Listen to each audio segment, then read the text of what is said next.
And I'm here representing the Muscle Car and Corvette Nationals as we're getting ready for our show. It's going to be Saturday, November 18th, 9 a.m. till 9 p.m. and Sunday, November 19th from 9 a.m. to 5 p.m.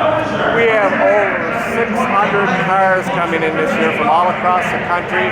Very excited about our special Cars of Carroll Shelby Invitational display, along with a Factory Sunroof Cars Invitational, our Corvette Central Triple Diamond Competition. Just this year is going to be a record-breaking year. We're hoping everybody comes out to the Donald E. Stevens Convention Center out in Rosemont, right in the shadow of the Chicago O'Hare Airport. Come on out and see us, see what we're doing, see some beautiful cars, meet some great people.